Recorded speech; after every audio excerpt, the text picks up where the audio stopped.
Seja muito bem-vindo para mais um programa Encontro com a Palavra.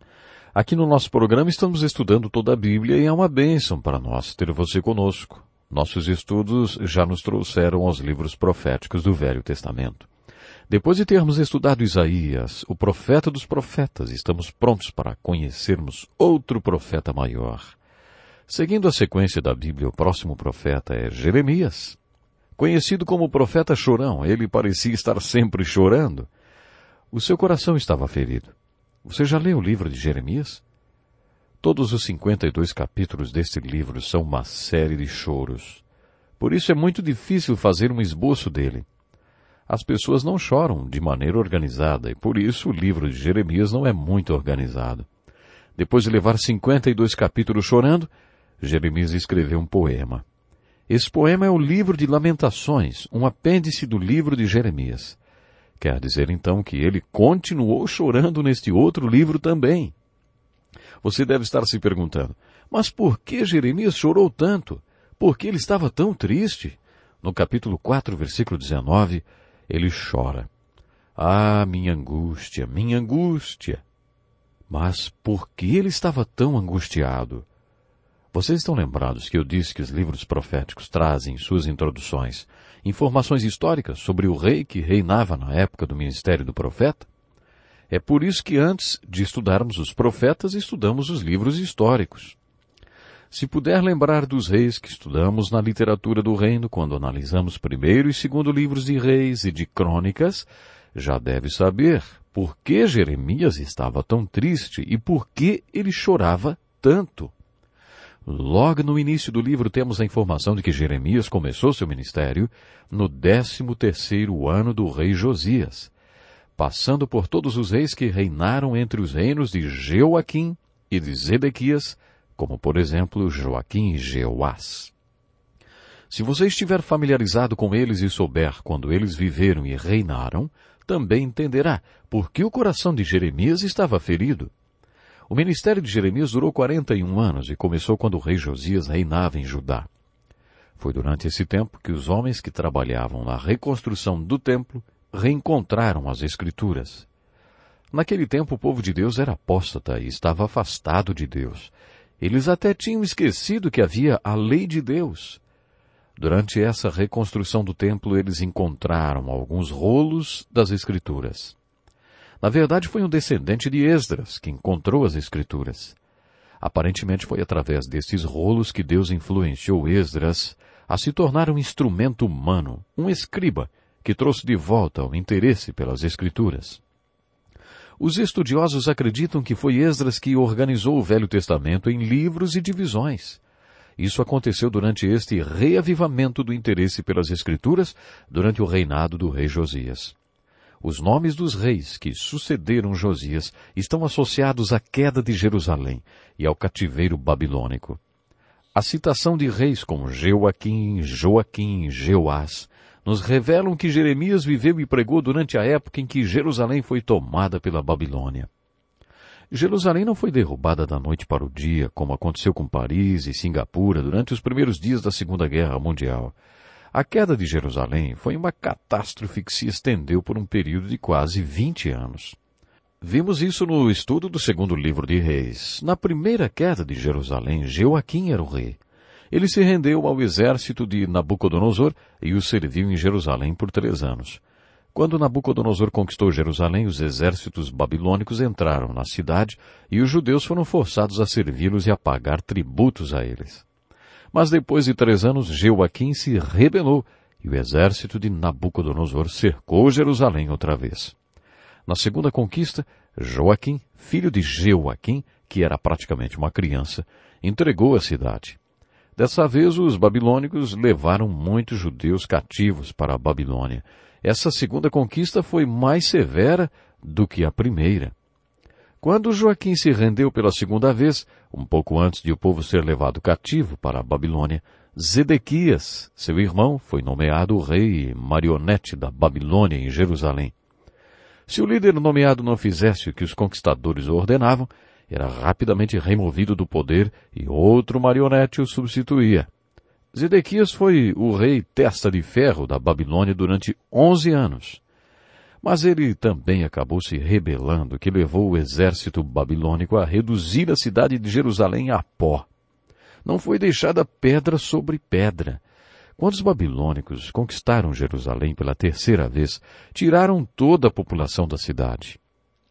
Só deixaram os velhos, os doentes, os fracos e o profeta Jeremias. A terceira queda de Jerusalém foi uma grande catástrofe. Na introdução do livro de Jeremias lemos que o seu ministério começou no reinado de Josias e passou pelos reinados de Joaquim até o de Zedequias.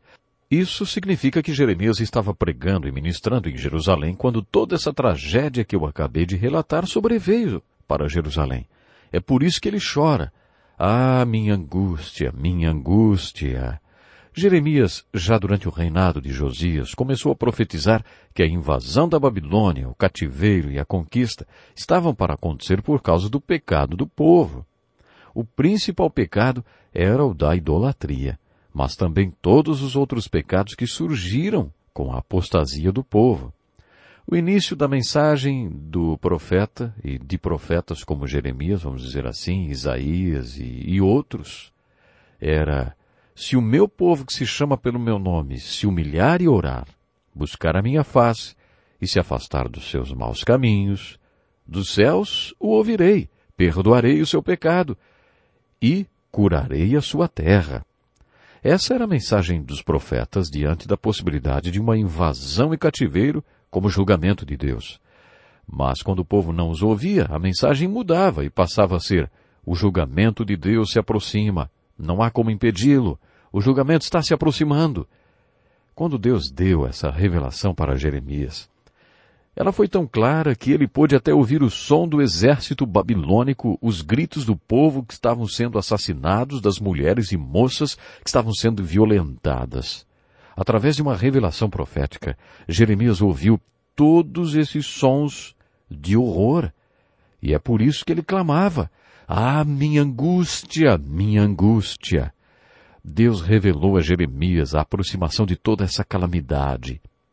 Esse era o julgamento de Deus e era irrevogável.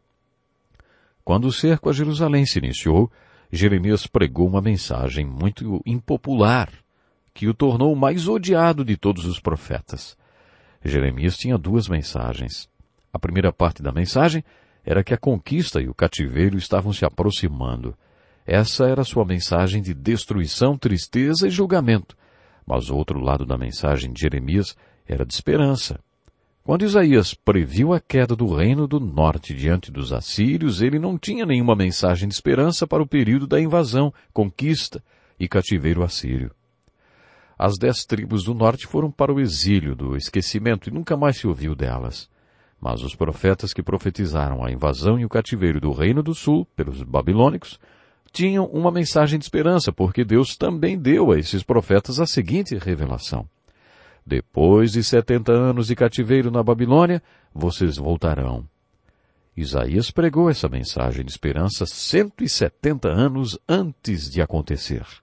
Jeremias também pregou essa mesma mensagem de maneira tão enfática e acreditou tanto nela, que quando os exércitos babilônicos começaram a cercar Jerusalém, ele começou a pregar: olha, isto é uma profecia, é a palavra de Deus.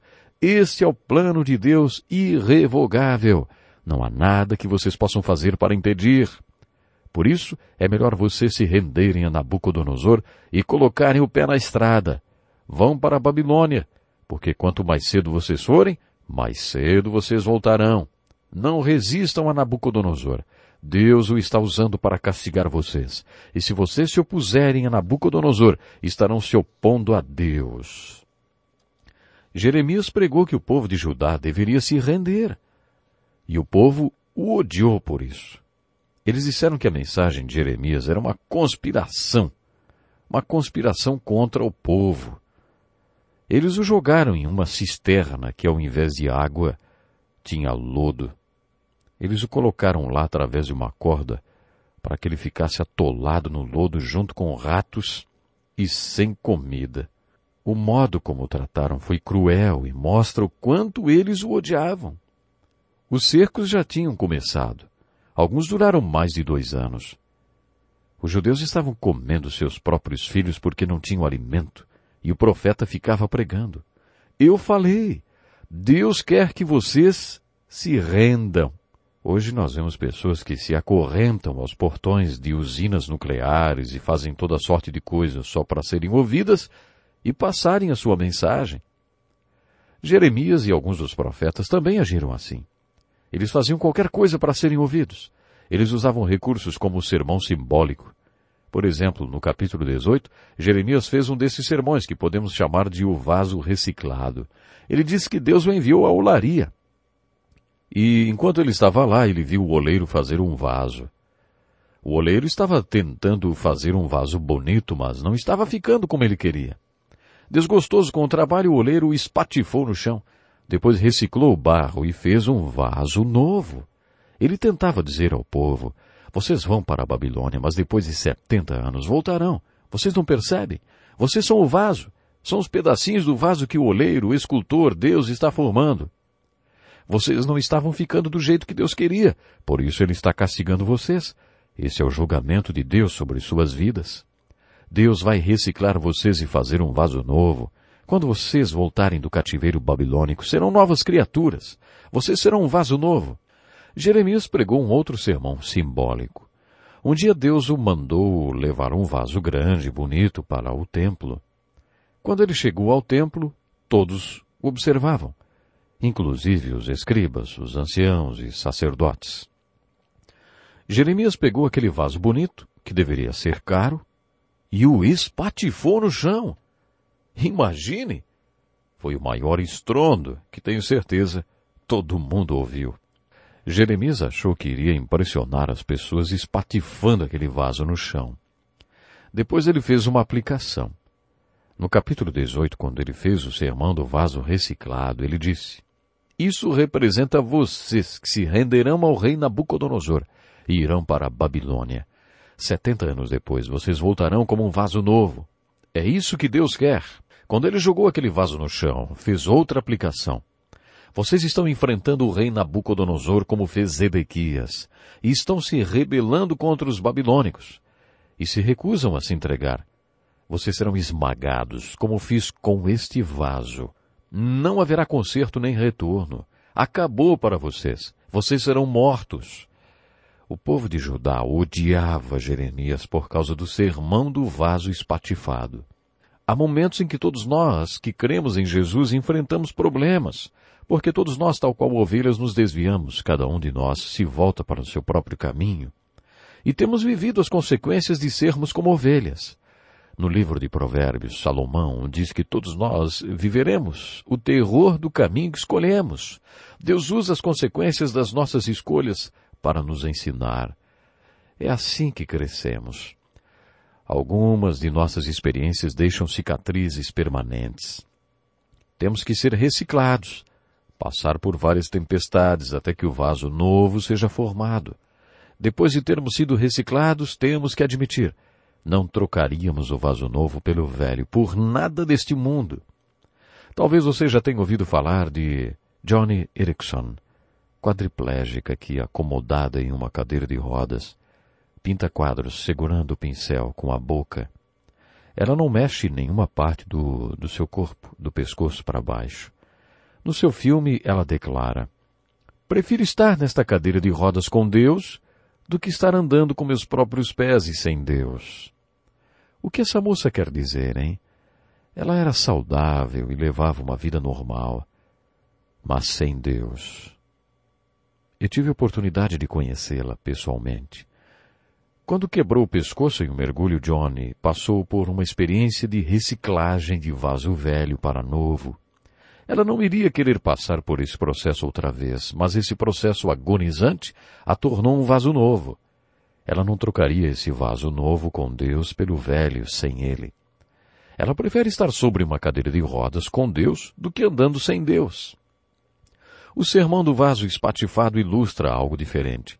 Às vezes, como resultado de nossas escolhas, adquirimos cicatrizes irreversíveis. Algumas cicatrizes saram, mas às vezes, quando fazemos nossas escolhas, quando pecamos, as consequências são absolutamente desastrosas e irreversíveis. Eu disse isso quando estudamos o pecado de Davi. Às vezes sua vida vira uma bagunça tão grande que fica impossível para você endireitar qualquer coisa. Era essa a situação quando Jeremias fez o sermão do vaso espatifado. As mensagens de Jeremias são muito impressionantes, mas às vezes nos cansamos de ouvir sobre destruição e tristeza. Até Jeremias disse que estava cansado de pregar o que Deus o mandou pregar. Jeremias adoraria poder pregar alguma coisa boa para o povo de Judá. Ele falou que Deus só o mandou pregar sobre calamidade, desastre e tragédia, e que gostaria de falar alguma coisa boa para aquele povo. Mas ele não tinha nada de bom para falar para Judá. A única coisa boa que ele tinha para falar era o sermão do vaso reciclado.